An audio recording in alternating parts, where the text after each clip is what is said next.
Pronto. Agora já estamos gravando.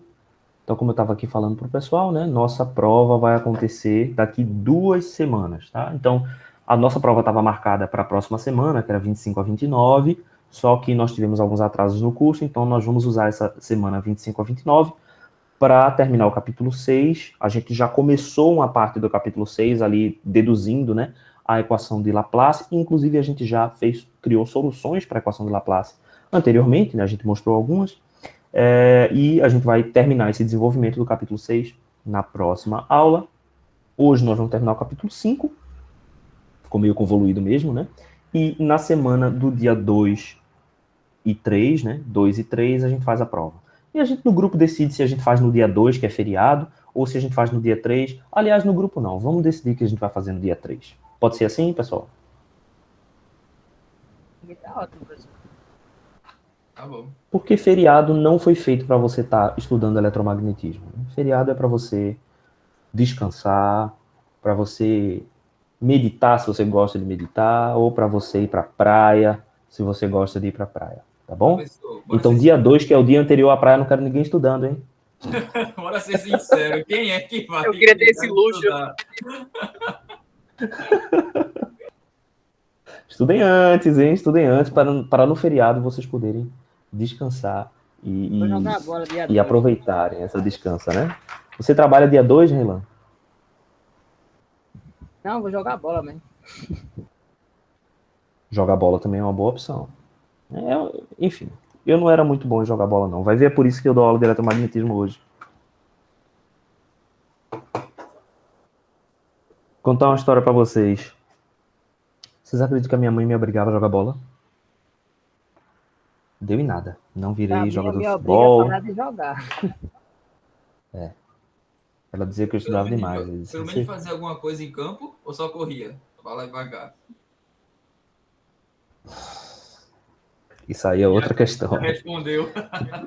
O talento me faltava, certo? Mas não virei nenhum Neymar, mas virei eu virei professor de eletromagnetismo. Não adiantou nada. Mãe, desculpa. Então vamos lá. O que a equação da continuidade fala, né? Eita, várias declarações aqui, ó, no chat. Reclamava que empinava pipa. Pois é, né? Mas é isso, a engenharia falou mais alto para mim e para você também, Ana.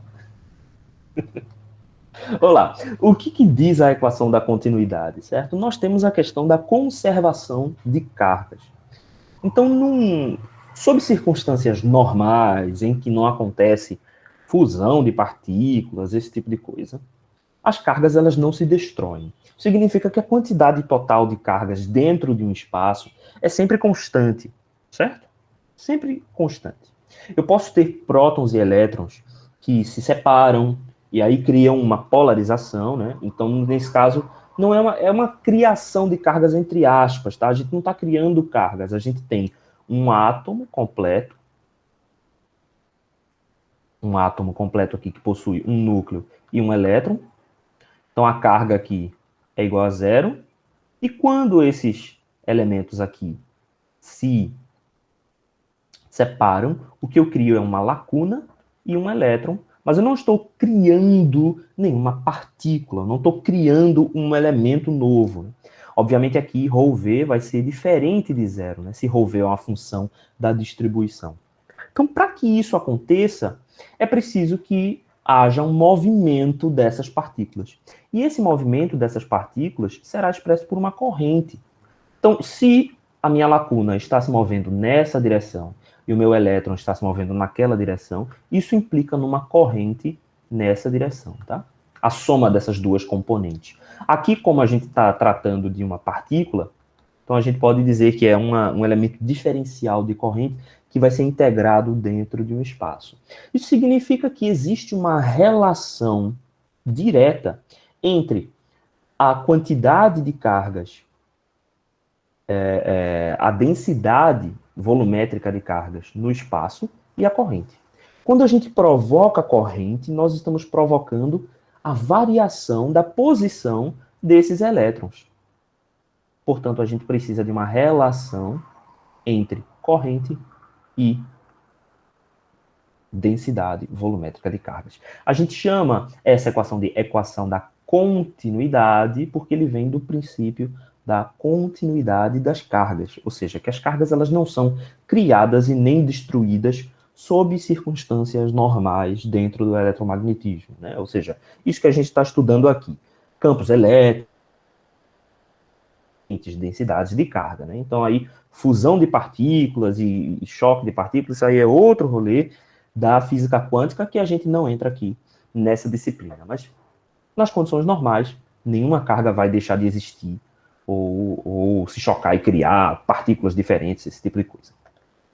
Então vamos imaginar que a gente tem uma certa região do espaço, tá? E nessa região do espaço nós temos uma superfície S fechada. Eu vou colocar aqui uma superfície S fechada. Quem que vai ser a corrente em S, né? A corrente em S é a integral da densidade de corrente ao longo dessa superfície. Então, se existir um J que sai dessa superfície, vamos supor que esteja acontecendo, por exemplo, um fluxo de cargas saindo da minha superfície S. A quantidade de cargas que está envolvida dentro desse espaço, né? Porque agora, se a curva S é fechada, haverá um volume que é fechado por essa superfície S. Então, esta carga aqui está diminuindo. Essa carga aqui está se tornando cada vez mais negativa, porque uma densidade de corrente saindo implica elétrons entrando ou lacunas saindo, e significa que essa quantidade de carga envolvida está se tornando mais negativa. Essa corrente aqui será igual a dQ dt. Perfeito? Então, é a variação de corrente. Agora, como essa quantidade de carga está diminuindo, a quantidade interna, a quantidade de carga envolvida está diminuindo, a gente vai colocar aqui um sinal de menos. Esse sinal de menos aqui é apenas para indicar o que está acontecendo com essa quantidade de carga no interior. Então, se a minha corrente está diminuindo, a quantidade de carga no interior está... Desculpa, se a minha corrente está saindo, a quantidade de carga no interior está diminuindo. Então, por isso que a gente vai colocar esse sinal de menos aqui na corrente. A gente sabe que a corrente em S pode ser calculada simplesmente fazendo uma integral na própria superfície. Então, vai ser uma integral fechada de J ds, e isso vai ser igual a essa derivada. Então, menos d dt. Pela lei de Gauss, a gente pode encontrar essa carga envolvida, né? Fazendo quem? Fazendo a integral de ρv dv. Certo? Então, eu estou integrando o quê? Eu estou integrando a minha densidade volumétrica de cargas no interior dessa região. Integrada aqui no volume V, obviamente S e V, né, são iguais. Né? S é a superfície que limita ao volume V. Beleza, então eu posso usar aqui o teorema da divergência para dizer que esta integral aqui será a integral no volume do divergente de J. Então, menos... Aliás, eu posso... Como aqui, ó, a minha integral é no volume e a minha derivada é no tempo, essas duas variáveis são independentes. Então, eu posso colocar essa derivada para dentro da integral. Então, eu vou dizer que aqui é a integral no volume de menos d ρv dt integrado no volume. Certo? Então, essa troca aqui aconteceu exatamente por conta dessa razão. Agora, vamos avaliar esta expressão aqui. A pergunta que eu quero fazer para vocês é a seguinte. Imagine que eu tenha essa equação válida para este volume. Se eu divido esse volume no meio... Caramba, esse quadrado ele me pega sempre. Se eu divido esse volume no meio, e agora esse meu volume aqui será um V' e S'. Essa equação aqui ela vai ter que ser válida para meu V'? Se essa equação fosse assim, ela continuaria válida, sim ou não? O que eu quero perguntar é, essa equação aqui, ela tem alguma restrição em relação ao volume V, ou ela é válida para qualquer volume V?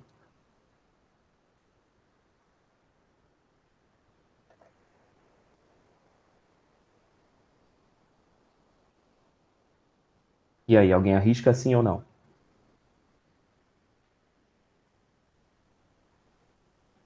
É válida para qualquer volume V. Isso só é verdade se os meus integrandos são iguais. Então, como essa expressão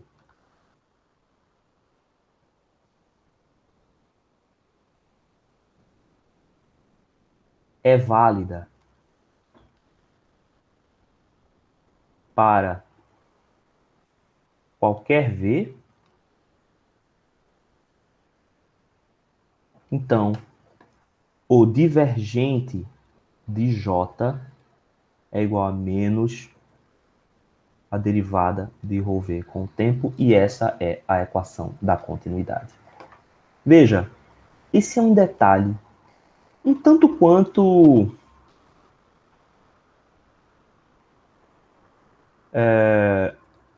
que pode passar despercebido. Mas vocês entenderam o que eu quis dizer aqui, né?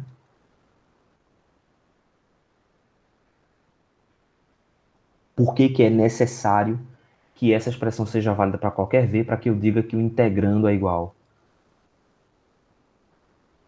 Vocês entendem matematicamente o que isso quer dizer, né? Não muito? Tá, eu vou dar para vocês um... Oi, Clebson? Eu não consegui fazer esse link, não. Fiquei perdido. Ok. Eu vou dar para vocês um contra-exemplo, tá bom? Então vai ficar aqui como um adendo. Depois eu vou apagar. Imagine que eu tenha duas funções. G de x seja igual a... Vamos dizer que seja igual a 1. E vamos colocar f de x igual a 1 mais x. É óbvio que g de x é diferente de f de x. Todo mundo concorda com isso, né? Sim. Mas eu posso dizer que a integral de g de x dx entre menos 1 e 1 é igual à integral entre menos 1 e 1 de f de x dx. Eu não posso dizer isso?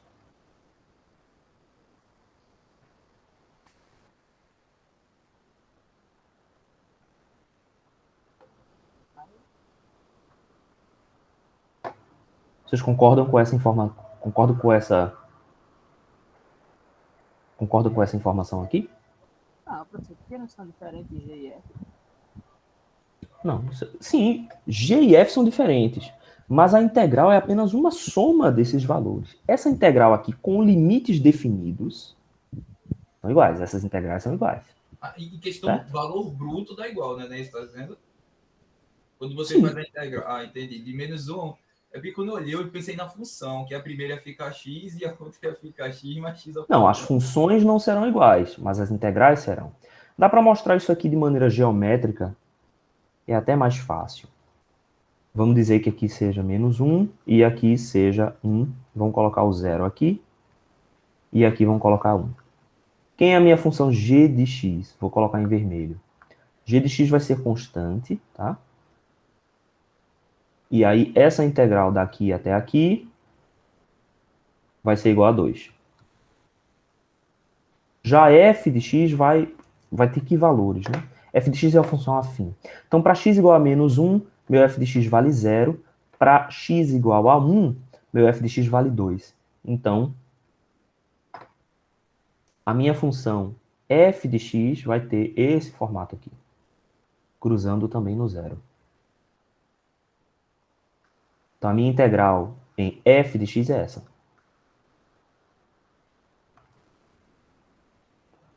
O valor dessas duas integrais é igual, tá? As integrais são iguais, mas os integrandos não são iguais.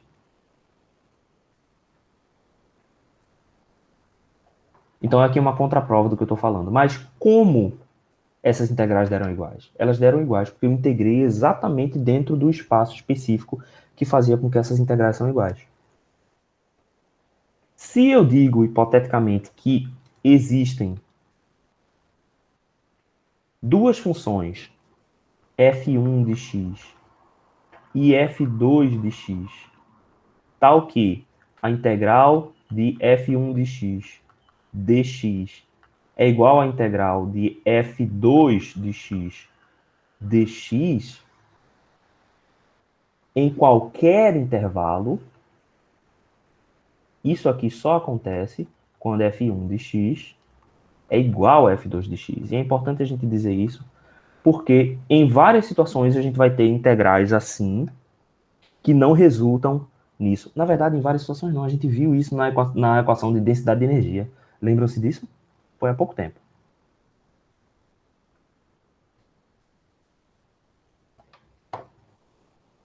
A gente discutiu isso recentemente. Lembram? Da densidade de energia?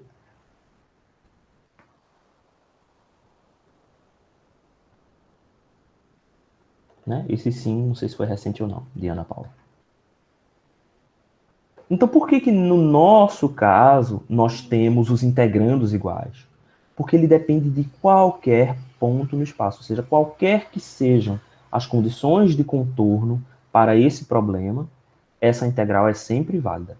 Isso só é possível se os dois integrandos são iguais.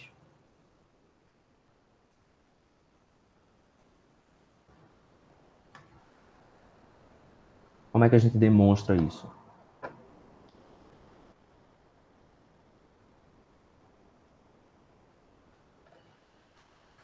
Vamos dizer que eu tenho aqui A e B, e aqui integrais no mesmo limite, A e B, no mesmo intervalo. Então eu posso dizer que se existir uma primitiva de f de 1, essa integral vai ser a primitiva de f de 1 em B menos a primitiva de f de 1 em A. Isso aqui vai ser igual à primitiva de f de 2 em B menos a primitiva f de 2 em A. Se isto é válido para qualquer intervalo,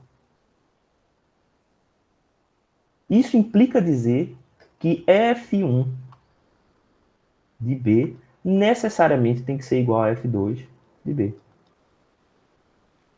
E F1 de A tem que ser igual a F2 de A para qualquer valor de A e B, portanto, F1 de X tem que ser igual a F2 de X. Porque isso aqui é válido para qualquer valor de A e B.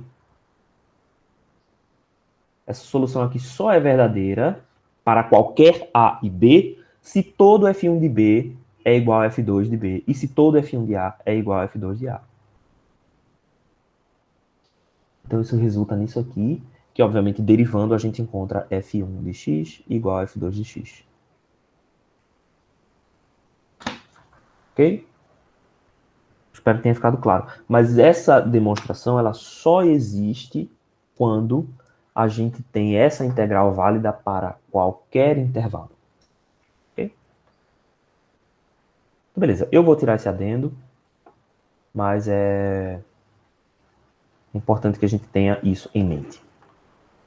Então, essa é a equação da continuidade. Vamos então ver o que acontece dentro de um espaço em que exista condutividade.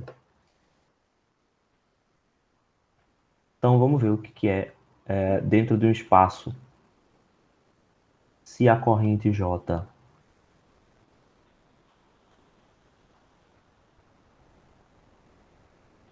aliás, nem vou botar isso aqui. Tá? Vamos dizer que J é igual a sigma E.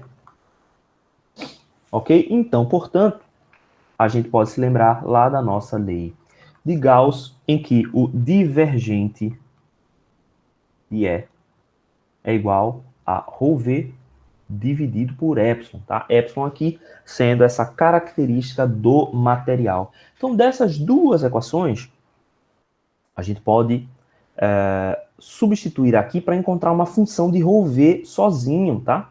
A gente vai encontrar uma equação diferencial que depende só de rho v. Portanto, o divergente de J é o divergente de sigma vezes E. Tá? Então, substituindo,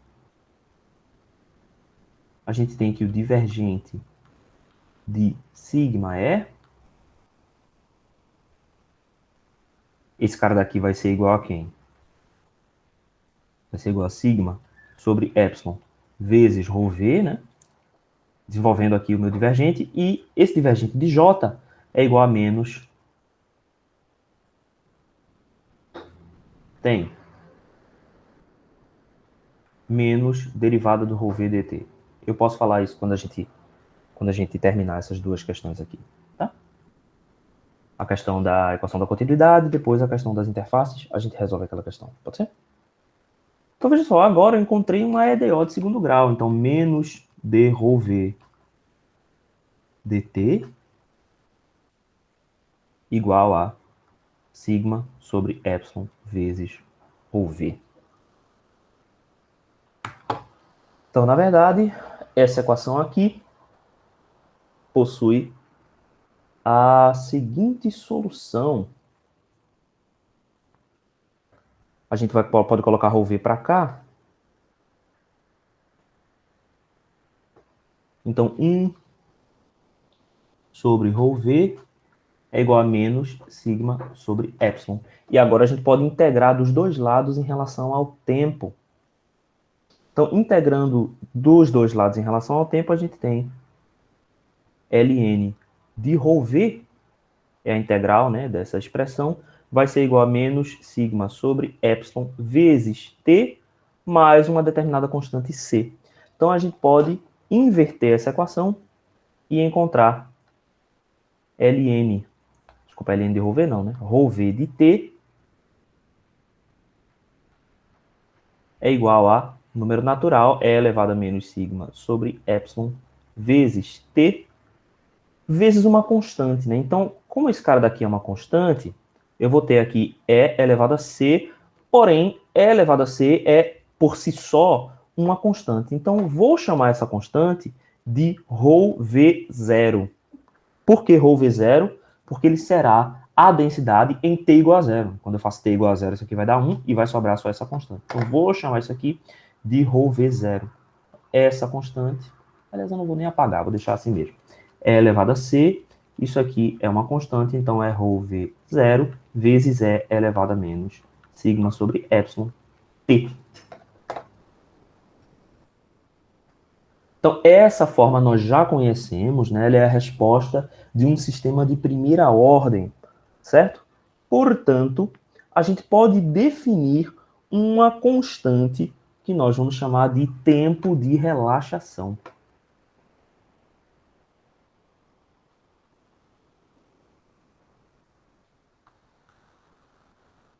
Professor, aí essa função ρ v de t, ela vai indicar o quê?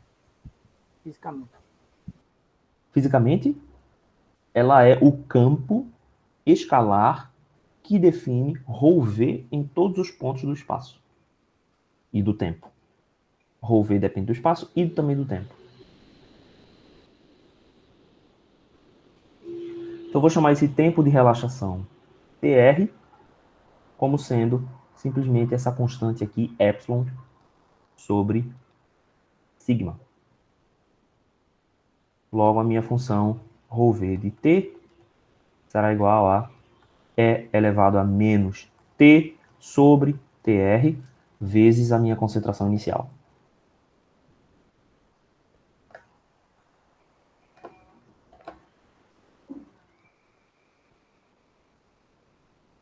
Então, isso indica que o movimento de cargas no espaço e a variação de ρ v acontece de maneira como um decaimento exponencial em um sistema de primeira ordem, que é como a gente solucionava também lá para circuitos 1. Não é isso? Vocês lembram disso, não lembram? Lá de circuitos 1. Só um segundinho, deixa eu só pegar uma coisa aqui.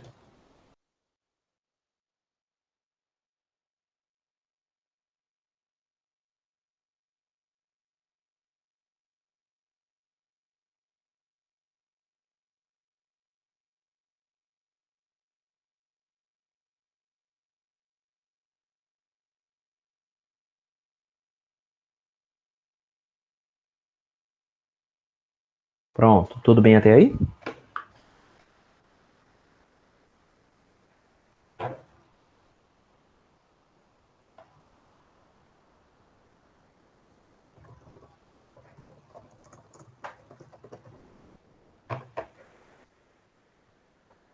Ok, então eu vou entender que está tudo certinho, está tudo bem. Então vamos lá para o último tema do capítulo 5.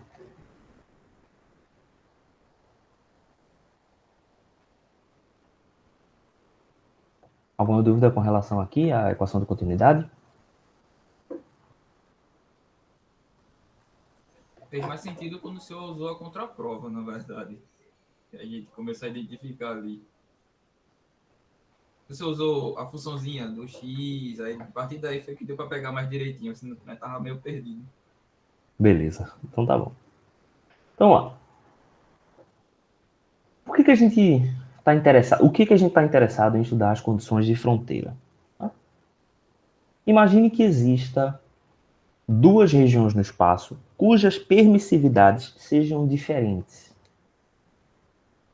Então eu vou ter aqui uma interface entre dois meios, e no meu primeiro meio eu tenho uma permissividade epsilon 1, no meu segundo meio eu tenho uma permissividade epsilon 2.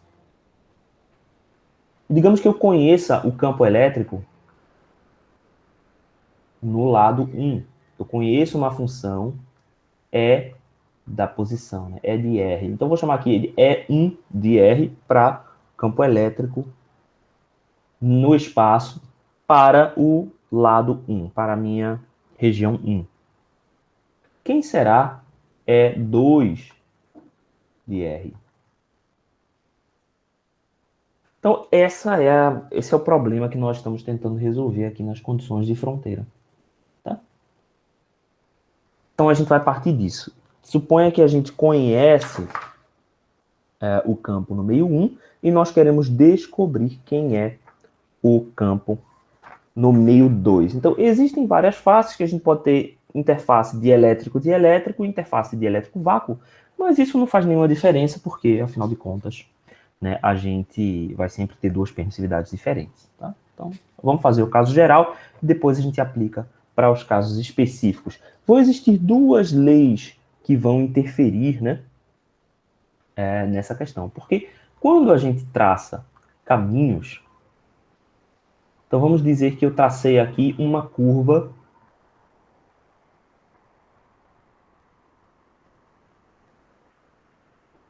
L. Ainda é válido nessa curva L a lei de Faraday. Isso implica que a integral de E dl sobre essa curva fechada terá que ser igual a zero. Essa é a lei de Faraday para a eletrostática. Além disso, a outra lei que também é válida é a lei de Gauss. Então, se eu escolho um volume, ainda que ele esteja atravessando a minha interface, a integral nesse volume aqui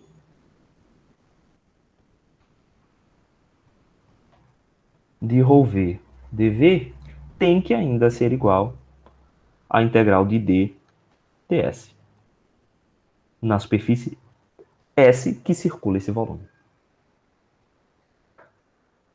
Então, como a gente está passando de uma fronteira para outra, a gente pode obter informações sobre esses campos. Tá? A gente pode obter informações sobre esses dois campos. Então, vamos fazer isso. Vamos primeiro avaliar usando a lei de Faraday. Certo? Então, eu vou colocar aqui uma interface.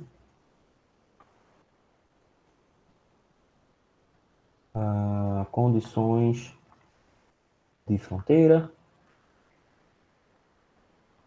Opa.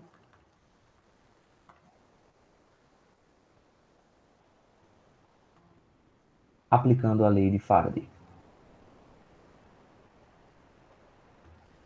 para a eletrostática.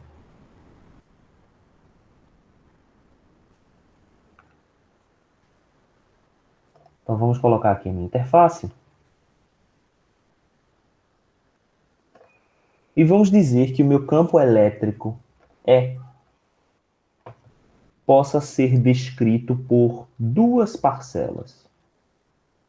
Eu vou dizer que existirá uma parcela que é normal à minha interface e uma parcela que é tangencial à minha interface.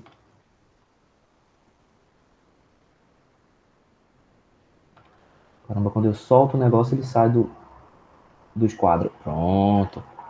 Eu vou dizer que existe aqui um campo elétrico E1 e eu vou decompor em duas parcelas.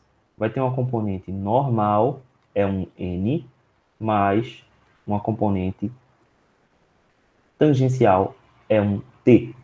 Então esse cara daqui será E1N e esse cara daqui será E1T. Eu posso fazer a mesma coisa com E2. Então, E2 vai estar aqui. Vamos dizer que E2 seja diferente, tá? E ele vai normalmente ser. Eu vou ter também duas componentes. Uma componente tangencial e uma componente normal. É 1 ou é 1 não, gente. É 2. É 2 e é 2 tangencial e é 2 normal. E vamos criar uma curva.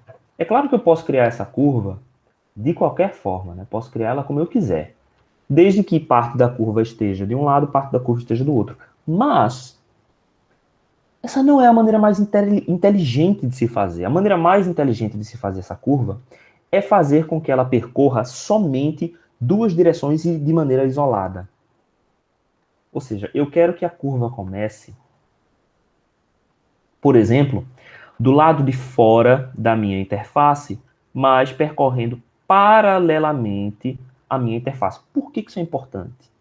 Porque se eu faço essa curva começar e percorrer paralelamente a esta interface, eu sei quem vai ser o produto de EDL. Saca?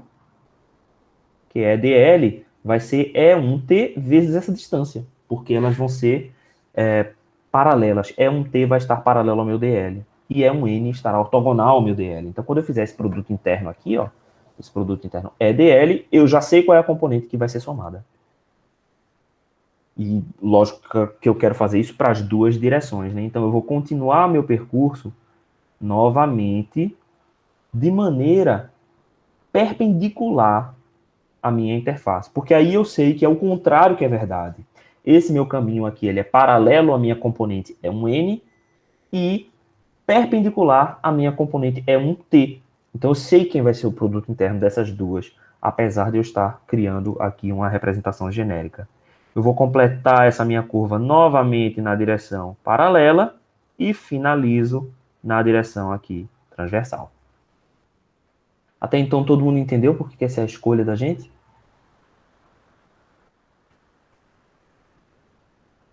Ficou claro?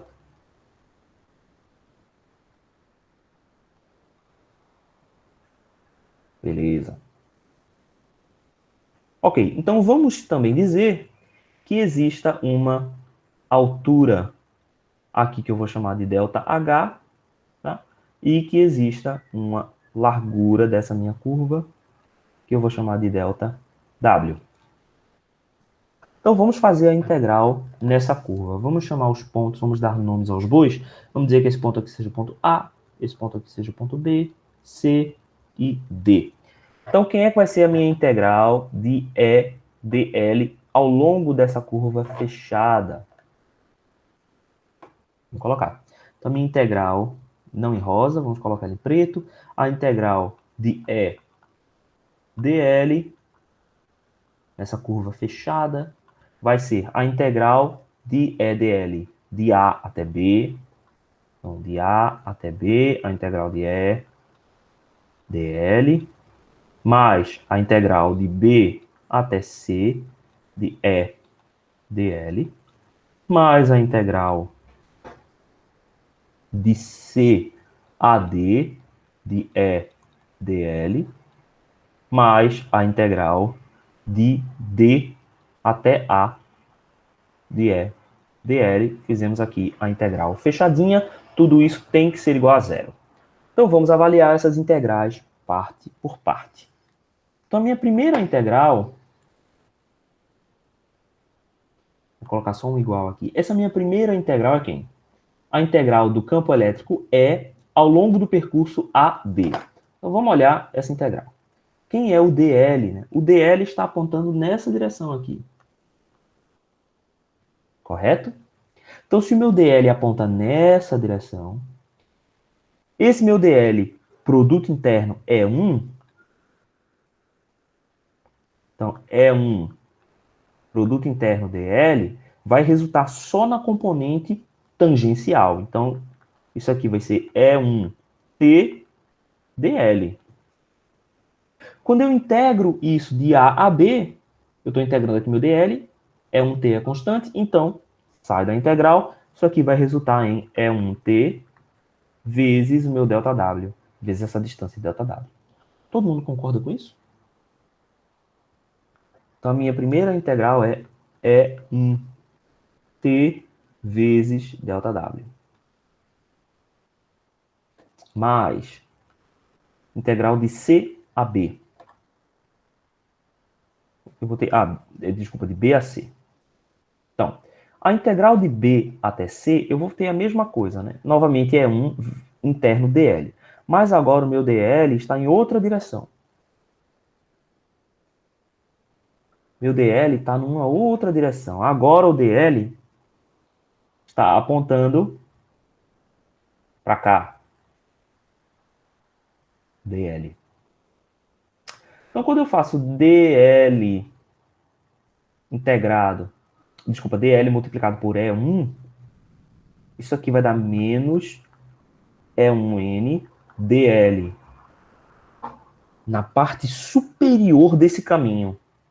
Então, nessa parte aqui, na parte superior do caminho, eu tenho essa integral.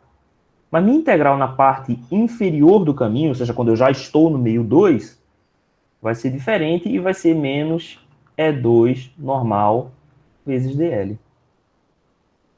Então, vejam que interessante, né? Eu tenho aqui 2 caminhos. Então, eu vou precisar dividir essa minha altura aqui em 2 partes.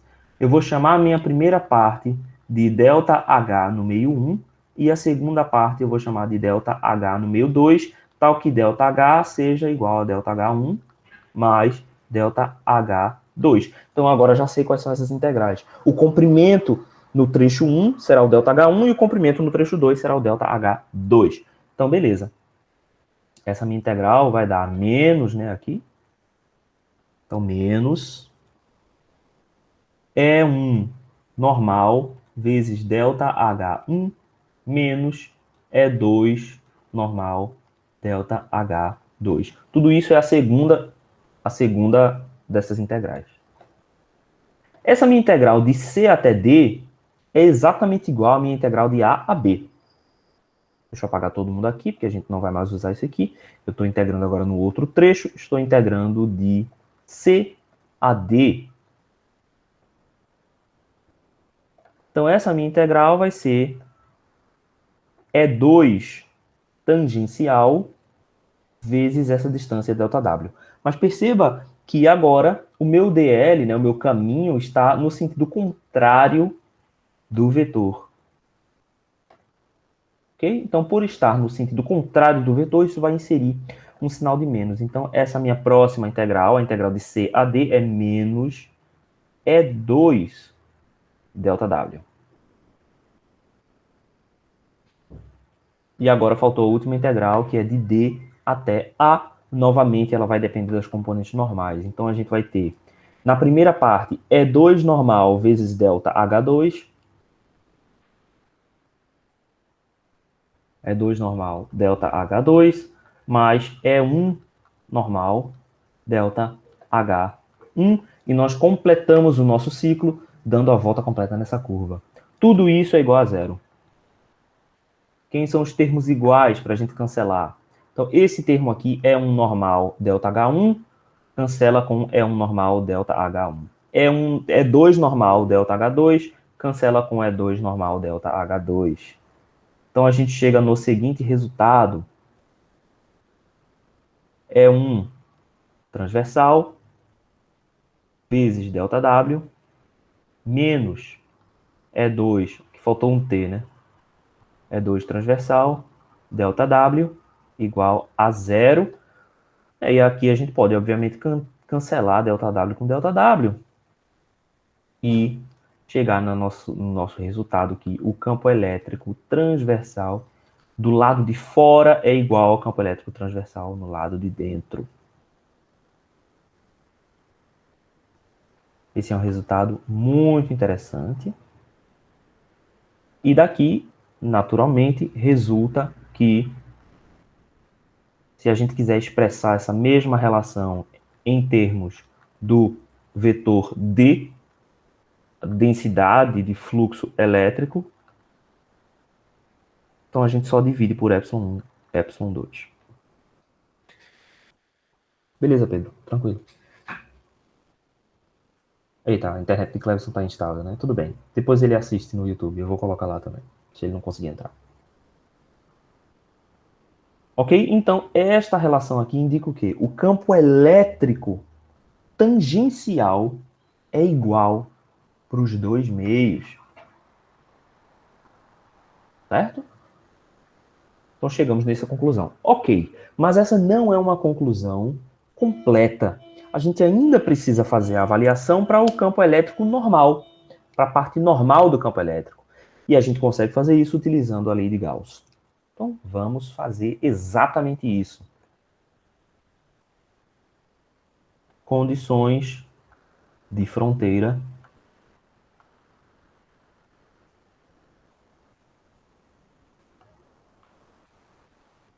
aplicando a lei de Gauss. Então, vamos novamente desenhar as duas fronteiras.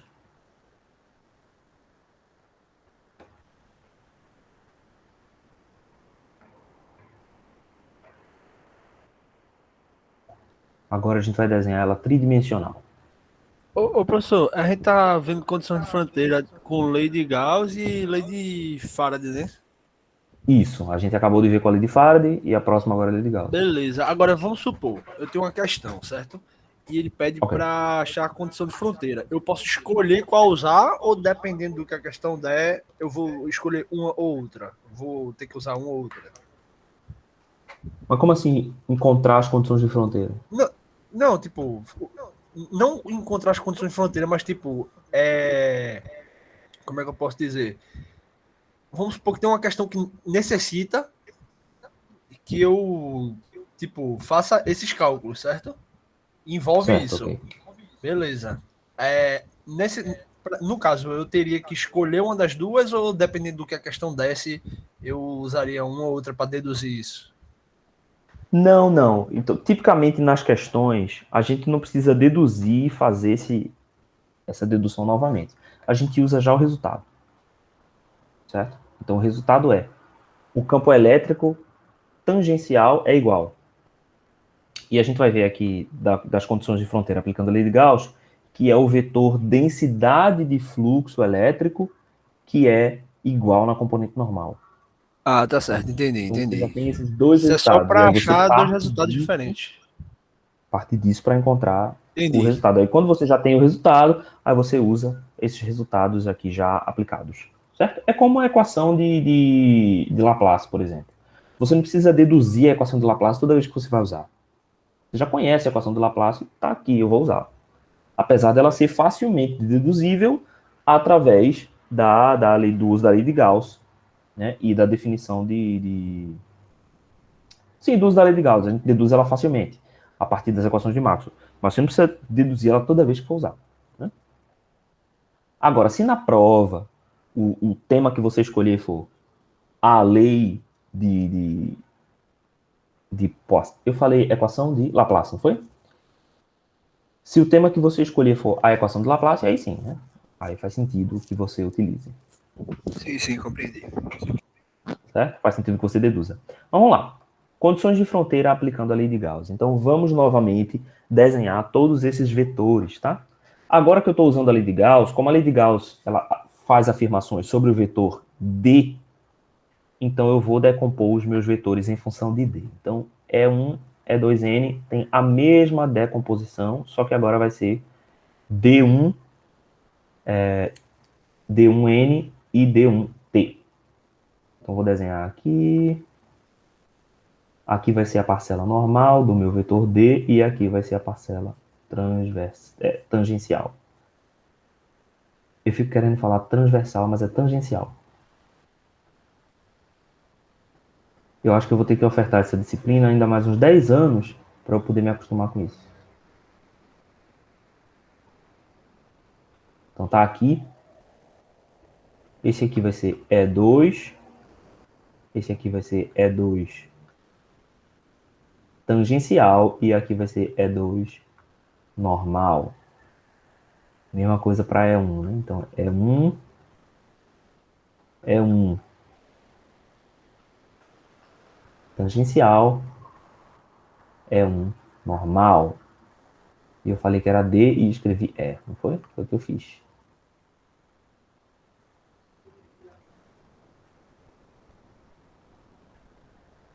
Pronto. Então, D2 transversal, D2N, e aqui vai ser E1 normal, E1 e E1 tangencial. É sempre tangencial, tá? Tangencial. Ok. Vamos escolher a nossa superfície. Então, nós vamos usar do mesmo artifício que a gente usou anteriormente. A gente poderia escolher qualquer volume, mas como a gente quer fazer uma demonstração, a gente quer escolher um volume em particular. E esse volume nós vamos colocar para que as minhas superfícies sejam sempre bem alinhadas com o meu campo E1, D2, para que eu possa fazer cancelamentos, tá? Então, eu vou escolher o seguinte. Eu vou fazer com que o meu volume tenha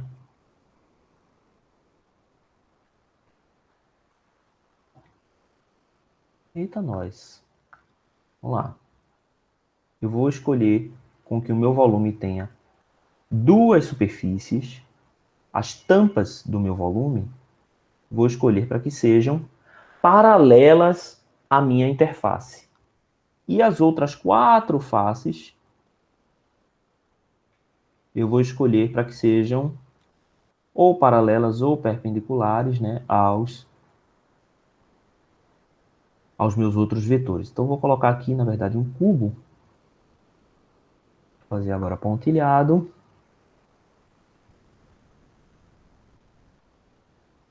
Tá? E aqui ele está atravessando a minha superfície.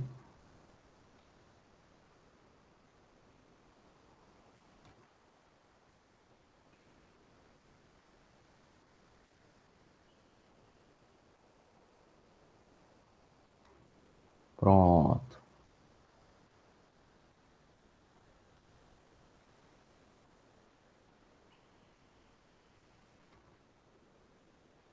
Deu para entender mais ou menos, né? Ficou meio mal desenhado, mas é isso aí. E eu agora vou definir quem são as minhas áreas, tá? Eu vou dizer que as minhas áreas na tampa superior são S superior e S inferior, que é igual, né? Então S superior também. E eu tenho essas laterais aqui. Vamos dizer que o meu cubo seja totalmente regular, todo bonitinho. Então eu vou dizer que essa área aqui na lateral é SL de lateral e SS de superior. Beleza? Essa área lateral vai ser metade dessa área superior, aqui no cubo que eu escolhi. Então a lei de Gauss afirma que a integral do vetor D ds vai ser igual à quantidade de carga envolvida. Então a integral de ρv dv é igual à quantidade de carga envolvida. Bem, pode existir dentro desse espaço uma densidade, nós vamos considerar uma densidade superficial de cargas na interface. Por que é importante a gente considerar isso? Imagine que eu tenho aqui a interface entre um capacitor, um dielétrico e uma outra placa metálica. Tá? Então, eu tenho capacitor, dielétrico e placas metálicas. A gente sabe que quando a gente aplica uma diferença de tensão aqui no capacitor, o capacitor vai começar a acumular cargas. Onde é que essas cargas ficam acumuladas? Dentro do capacitor, dentro do metal, ou melhor, dentro do capacitor não, né? Dentro do metal, eu não posso ter quantidade de cargas, né? Vocês lembram que ρV dentro do metal é sempre igual a zero. Então, essas cargas não podem ficar simplesmente estáticas dentro do metal. Mas elas também não podem invadir o dielétrico, porque o dielétrico é isolante. Para onde vão essas cargas? Essas cargas ficam acumuladas na interface entre o meu capacitor e o meu dielétrico.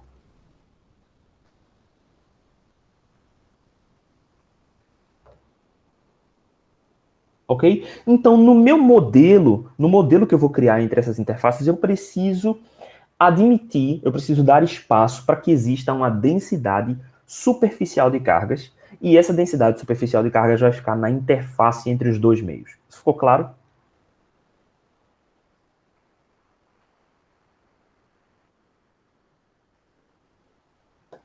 E aí, pessoal?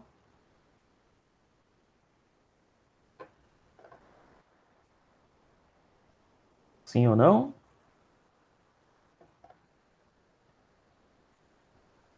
Eu caí, a internet caiu, parei de transmitir. Vamos lá. Imagina aqui que eu tenho um capacitor, certo? E que eu apliquei uma certa tensão a esse capacitor. Então vai haver um acúmulo de cargas. Onde no espaço essas cargas ficam acumuladas? Dentro do dielétrico, essas cargas não podem entrar aqui, certo? Essas cargas não invadem o dielétrico, porque o dielétrico é um material isolante. Tá? Dielétrico quer dizer isolante. Dielétrico e isolante são sinônimos. Então, esse meu material dielétrico não pode receber essa quantidade de cargas que vem aqui quando a gente carrega o capacitor. Mas da eletrostática, a gente também sabe que não pode existir quantidade de cargas livres dentro do metal. Se eu tenho uma estrutura metálica, dentro do metal, isso aqui é igual a zero. Por quê? Porque o campo elétrico é zero. Se o campo elétrico é zero, então o divergente de D tem que ser igual a zero, que é a própria densidade de cargas. Então, se as cargas não podem ficar dentro do metal e elas também não podem entrar para dentro do dielétrico, essas cargas se acumulam do lado de fora do metal. Então, elas se acumulam na interface. Se eu tenho aqui, ó, metal interfaceando um dielétrico, aqui metal e dielétrico. As cargas não podem estar no interior do metal. E as cargas também não podem entrar para o dielétrico porque a condutividade é zero. Então, qualquer carga que exista entre esses dois meios ficará confinada à minha interface. Como é que eu represento isso matematicamente? Através de um ρS, uma densidade superficial de cargas, que fica na interface. É como se ela estivesse ocupando um plano, e esse plano infinitesimamente fino está entre as duas interfaces. Certo? Como esse é um efeito conhecido dentro do eletromagnetismo, eu preciso modelar o meu problema para admitir essa possibilidade. E é isso que eu estou fazendo aqui. Então, eu estou dizendo que na interface entre os dois meios, meio 1 e o meio 2, existirá uma densidade superficial de cargas ρS, que existe dentro desse meio. Certo? A Siri quer entrar aqui na aula de eletromagnetismo. Beleza? Ficou mais claro? Ok? Pronto. Então, beleza. Eu vou deixar esse capacitor aqui para a gente se lembrar do porquê ρS está ali presente, tá? Eu vou até colocar aqui o ρS. ρV é igual a zero. Aqui no dielétrico também, né? E aqui eu vou ter um ρS na interface.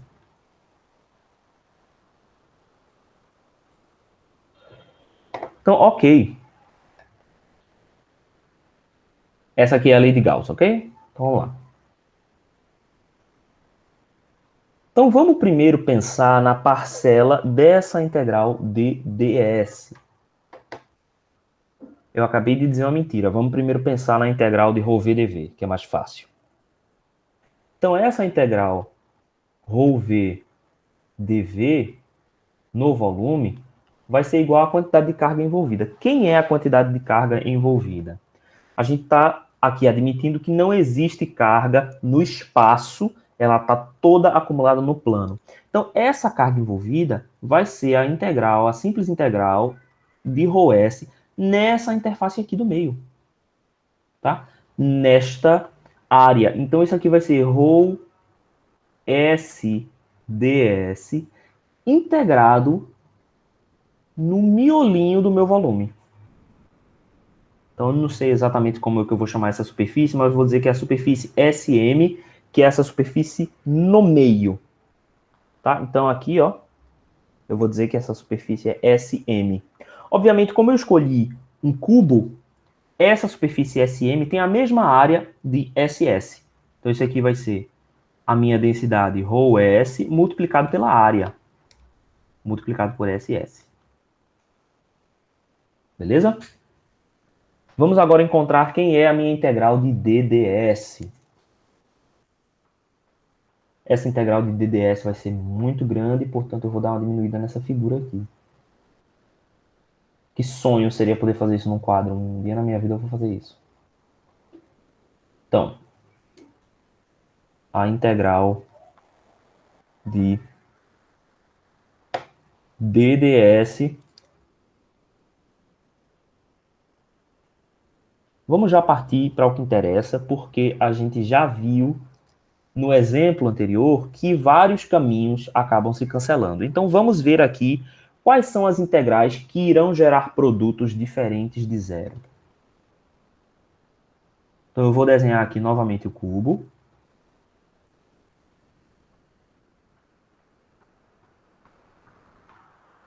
E vamos discutir isso aqui.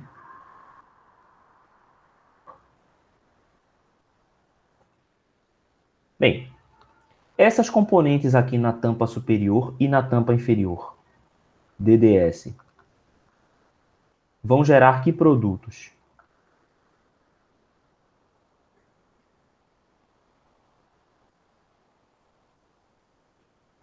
Então, na tampa superior, ele vai gerar quem? Ele vai gerar D1 normal. Eu apaguei e escrevi D de novo, foi isso que eu fiz, foi? Eu apaguei e escrevi E de novo, não foi? D1N, D1, D1T. Então, essa componente na tampa superior vai ser a componente que é na direção D1N. O meu DS aqui vai estar apontando nessa posição. Portanto, o produto D vezes DS na tampa superior vai ser igual a componente normal de D1 vezes a área da tampa superior. Então, S, tampa superior. Esse mesmo raciocínio na tampa inferior vai gerar menos D2N SS. Beleza? Quais serão as componentes na tampa frontal e na tampa traseira? Então, vou apagar aqui.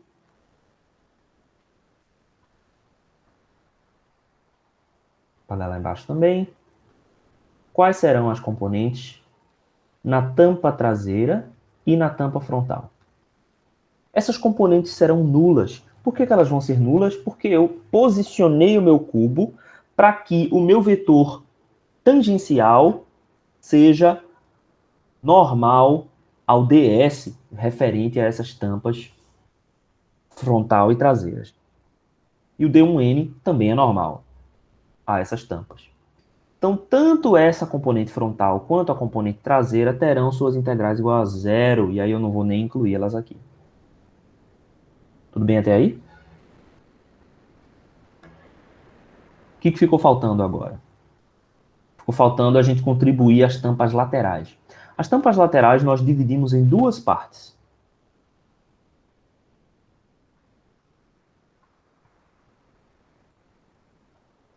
Dividimos em duas partes. Uma parte que está acima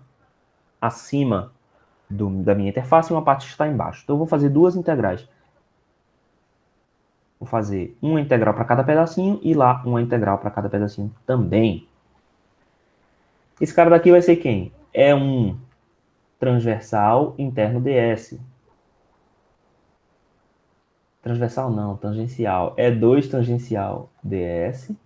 E aqui é um tangencial ds. É 2 tangencial ds. Vocês concordam que a soma dessas quatro integrais vai dar zero? Sim ou não?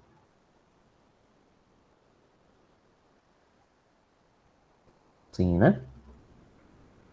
Porque eu estou aqui, ó, somando em direções opostas, né? Então, quando eu somar todo mundo, isso aqui vai dar tudo zero. Então, essas integrais, elas não são iguais a zero individualmente, mas a soma delas é igual a zero. Então, essa minha integral aqui já está resolvida. Integral de dds é igual a d1n ss menos d2n ss. Pela lei de Gauss, a gente tem que d1n menos d2n. O ss está aqui em evidência, né? Vai ser igual a ρs.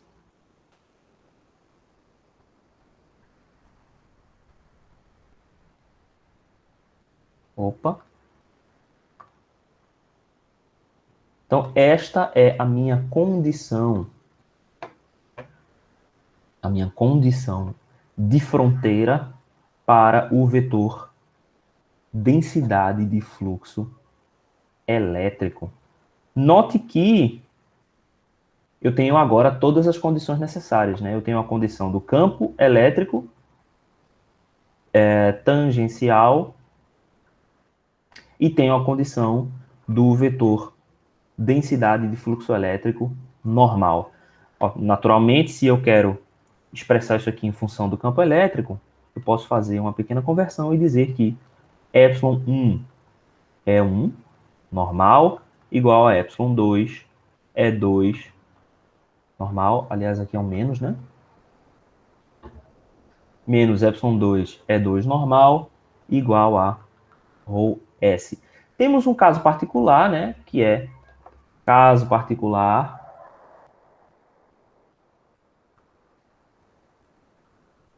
em que a minha densidade superficial é igual a zero, ou seja, o caso particular em que não há acúmulo de cargas. Né? Isso aqui é importante, por exemplo, quando a gente tem dois meios que ambos são dielétricos, então a gente não tem esse acúmulo de cargas no interior. Esse acúmulo de cargas só acontece quando a gente está lidando com metais.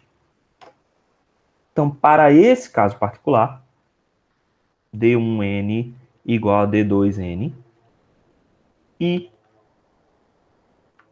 ε1 é um N igual a ε2 é 2N. Certo? Então, aqui nós temos esse caso particular. Beleza. Então, a gente pode agora encontrar o ângulo entre esses dois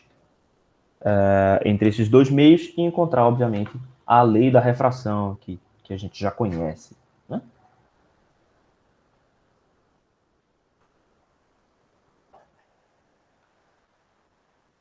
Então, ângulos de incidência e refração.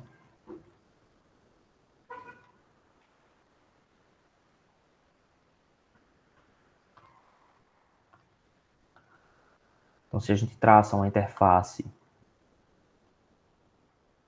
Eu vou dizer que existe um E1 e um E2.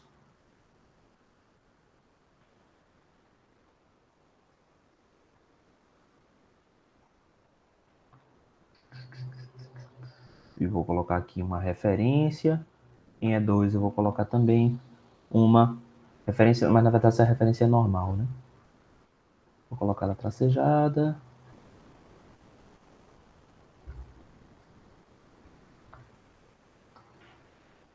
E eu vou chamar esse meu primeiro ângulo aqui de θ1 e esse meu segundo ângulo de θ2. Eu sei que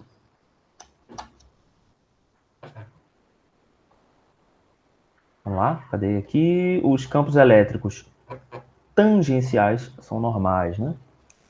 Então, campo elétrico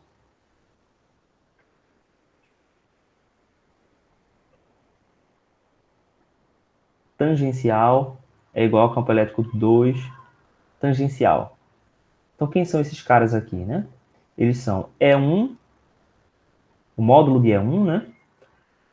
Seno θ1 vai ser igual a módulo de E2, seno de θ2. Igualmente, a gente tem essa outra expressão aqui. Vou guardar isso aqui, e aí ε1 é 1 normal, igual a ε2 é 2 normal. Portanto, ε1 módulo de E1 vezes o cosseno de θ1, que vai dar essa componente normal aqui, né? Igual a ε2 é 2 cosseno de θ2. Eu posso dividir essas duas equações, dividindo essas duas equações, né? Dividindo esta equação superior aqui com os senos por essa, eu vou encontrar termos com a tangente e vou cancelar E1 com E1, E2 com E2. Então, tangente de θ1 sobre ε1 igual a tangente de θ2 sobre ε2, que é a lei da refração.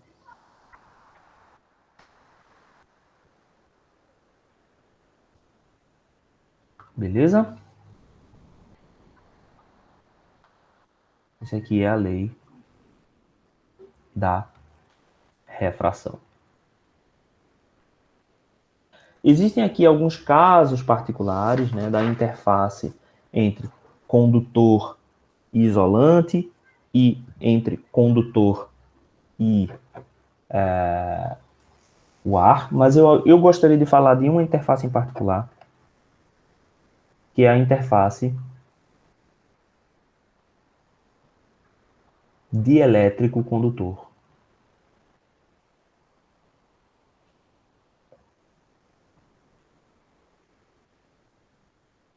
O que acontece, então, quando eu tenho um condutor elétrico e eu tenho um campo externo?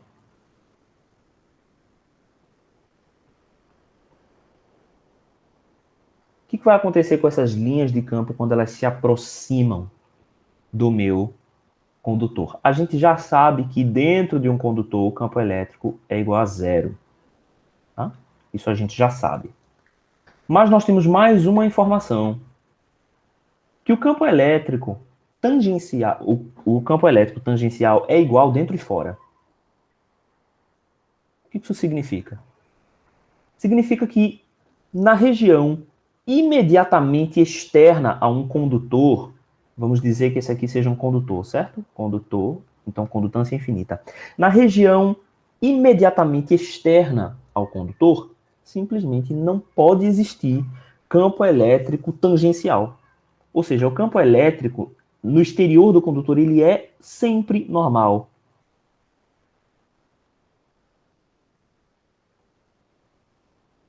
Sempre normal. Aqui ele pode estar saindo, por exemplo.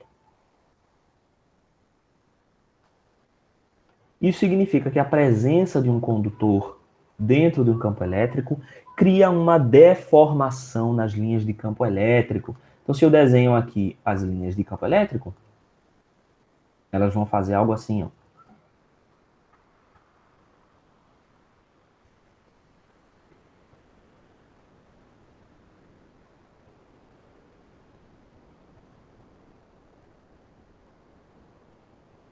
Sempre normais à superfície. Sempre normais à superfície. Além disso, qual é o outro efeito que a gente verifica aqui? A gente verifica o surgimento de uma densidade ρS.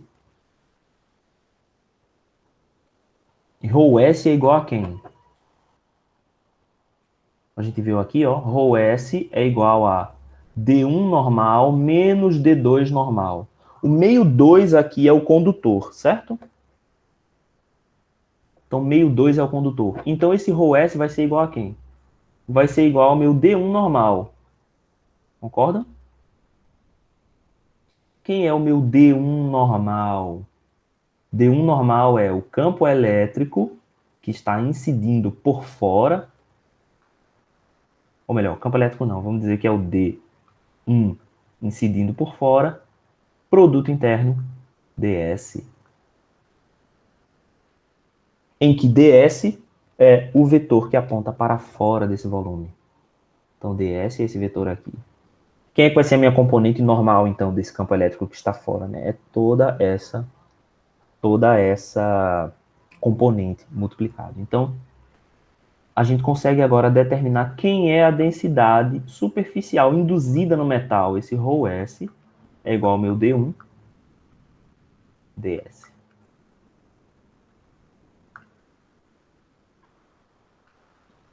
Então, este é um resultado extremamente interessante que a gente usa o tempo todo quando a gente quer encontrar a densidade, né, induzida no topo de um condutor. Então, aqui ele ficaria mais ou menos assim, ó. Se as minhas linhas de campo estão sumindo desse lado, as minhas cargas são negativas. Então, tem um acúmulo de cargas negativas e, do outro lado, um acúmulo de cargas positivas nessa superfície. E isso fecha com o que a gente tinha dito anteriormente, no momento em que a gente comentou sobre essa movimentação interna, a gente falou o quê? Que iam surgir aqui, ó, densidades que neutralizam o campo interno. Agora a gente tem uma expressão que calcula essas densidades. Beleza? E isso conclui o nosso capítulo 5 e temos ainda uns 20 minutinhos para a gente conseguir resolver alguma coisa. Bem, e o pessoal que tinha falado daquela outra questão precisou sair, então digam vocês, o que a gente resolve aqui?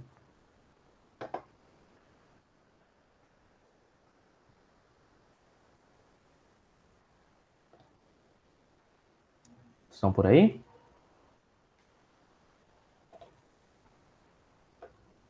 Ela mesmo? Tá bom. Qual que era a questão mesmo? Tem como explicar a última questão da ficha? Ok, pode ser. Deixa eu só me lembrar qual era a última questão da ficha.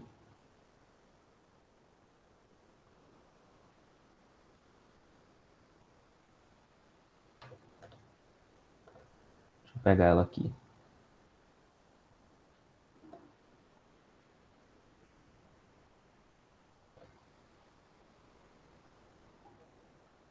É a 5.7. Eu vou ter que abrir o livro aqui que eu não tenho.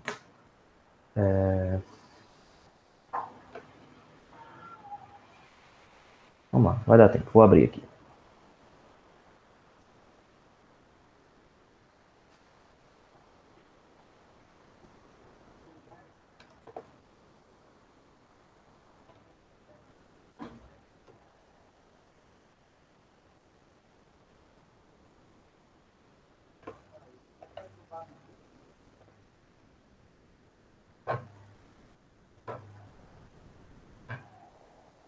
Enquanto vai abrindo, eu colocando aqui. Então, a gente vai fazer a questão 5.7. Então, vamos lá. Considerando que não há transformação de massa para energia, ou vice-versa, é possível escrever uma equação da continuidade para a massa. Então, ele parte aqui, ó, é possível escrever uma equação da continuidade para a massa.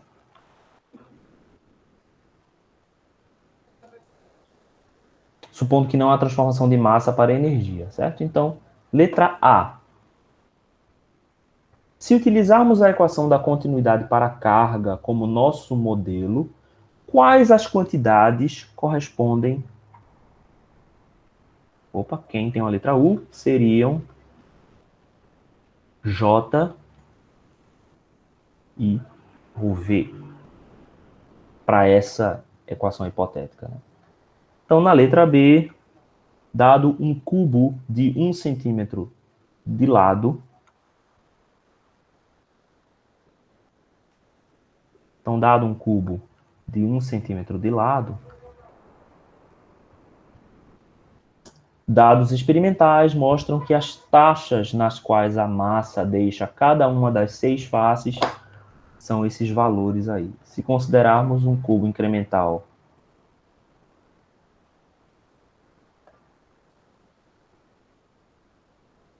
ai, que equação. Essa letra B é chata.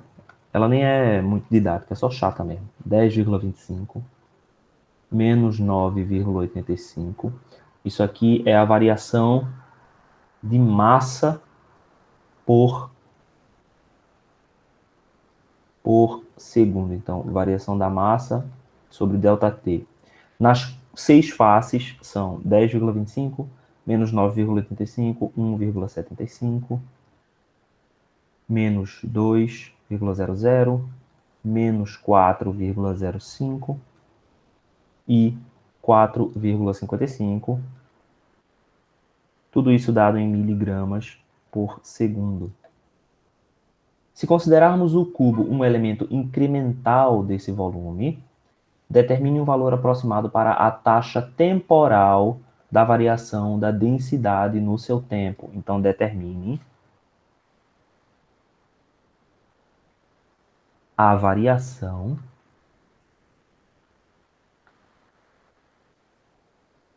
a taxa temporal de variação de massa.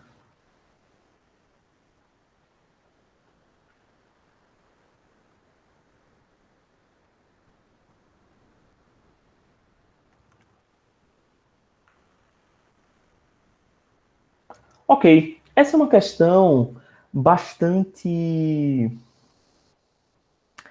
Ela é uma questão teórica, mas ela é uma questão conceitual, certo? Então, a gente precisa pensar sobre o que é a equação da continuidade e sobre como a gente pode encontrar uma equivalência dessa equação da continuidade em outro campo. Então, vamos primeiro olhar a equação da continuidade e pensar no que ela representa, certo? Então, está aqui a equação da continuidade. Mas ela surge de a corrente que flui para fora de S é igual à variação da quantidade de carga envolvida pelo tempo. Tá? Beleza. Então, vamos colocar ela aqui. A versão eletromagnética é a corrente que sai para fora implica na diminuição da quantidade de carga no interior.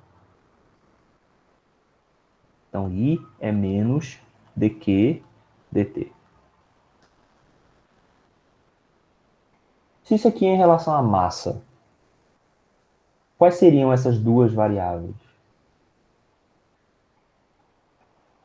Essa saída de massa, né? Se a gente tem uma determinada massa interna, então essa segunda parte seria menos dm dt, né? Derivada da massa interna em relação ao tempo.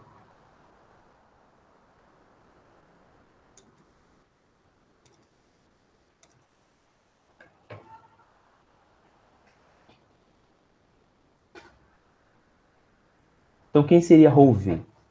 Se ρV é a densidade de carga, o meu ρ aqui nesse problema seria a densidade de massa. Então, eu tenho que ter divergente de alguma coisa é igual a menos a derivada de ρm dt, em que esse ρm é a densidade de massa.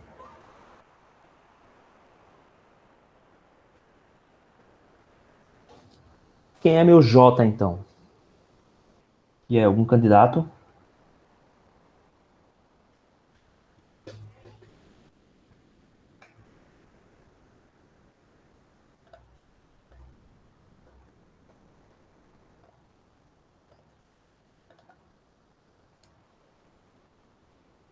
Quem era o meu J no eletromagnetismo?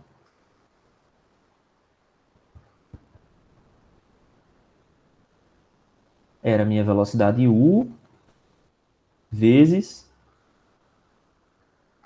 ρv, não é?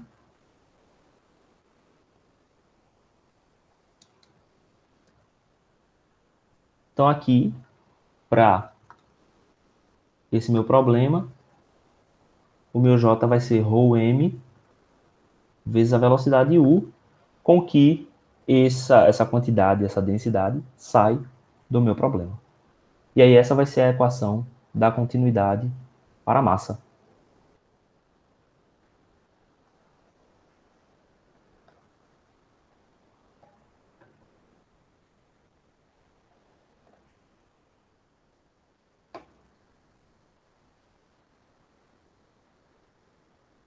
Esse meu Jm,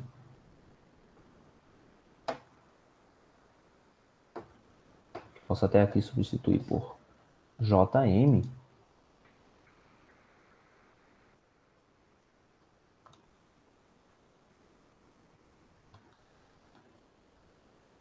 igual a ρv vezes U, é quem? É o fluxo, vai ser o que? A densidade superficial de fluxo de massa.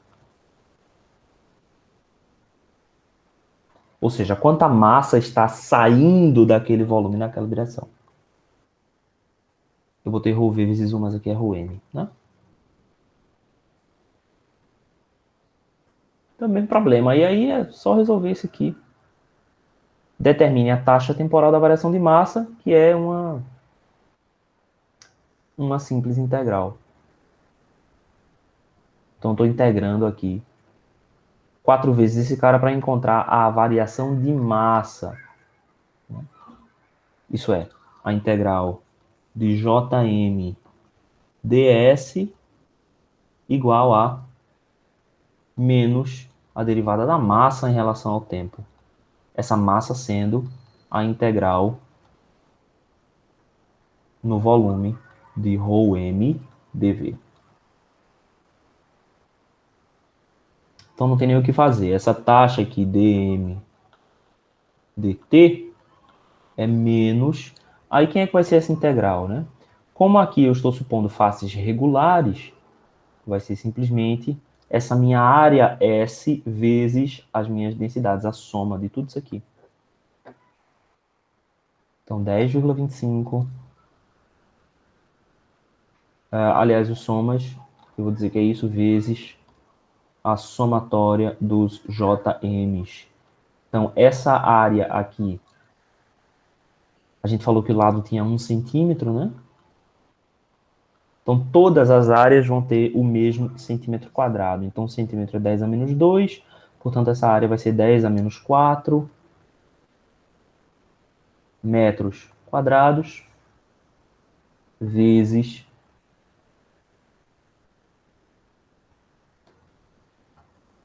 essa soma aqui. Então, 10 tem um menos aqui na frente, vezes 10,25 menos 9,85.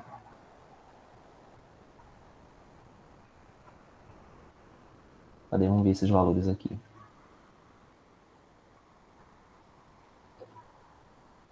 Um 75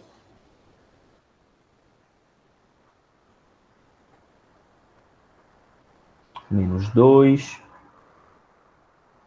menos 4,05, mais 4,55 miligramas por segundo.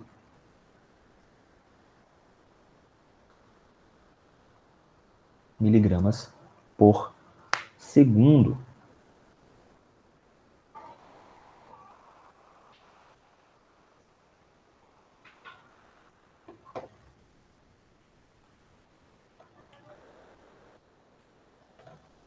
Rapaz, nem isso, porque se isso aqui está sendo dado em miligramas por segundo, isso aqui nem é uma densidade.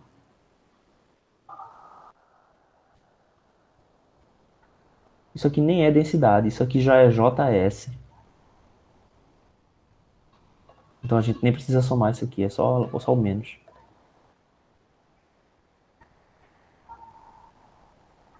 Porque esses valores aqui já são os JDS já. Isso aqui já é a integral de Jm ds na face, por isso que ele está sendo dado em miligramas por segundo. Se fosse só o J, isso aqui seria dado em miligramas por segundo metro quadrado. Né? Se fosse J. Então nem é isso.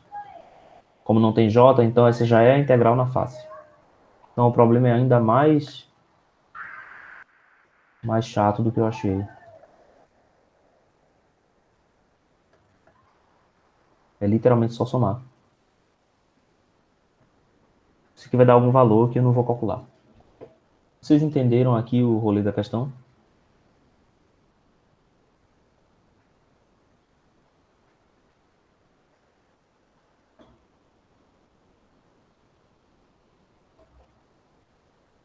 Pronto. Então, beleza.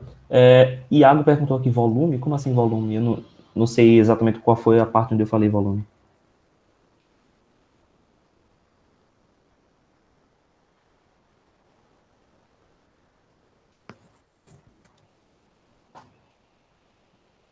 Tu pode esclarecer aí, Iago? O que foi que tu quis dizer aí com esse volume? Ah, beleza. Tranquilo. Então, gente, esse valor aí não importa, é só a soma. Nem era uma questão tão difícil assim, era só entender mais ou menos e era isso. Mas de fato eu não tinha falado sobre a equação da continuidade, então não era uma questão muito apropriada para o momento quando eu coloquei ela para vocês. Mas enfim, terminamos o capítulo 5. Eu vou colocar para vocês essa aula no YouTube, vou colocar também o próximo questionário, que é o questionário 6. Tá? Nós ainda vamos ter esse questionário 6 e mais um para a semana que vem, e depois a nossa prova. Certo? Alguma dúvida, alguma pergunta, alguma questão?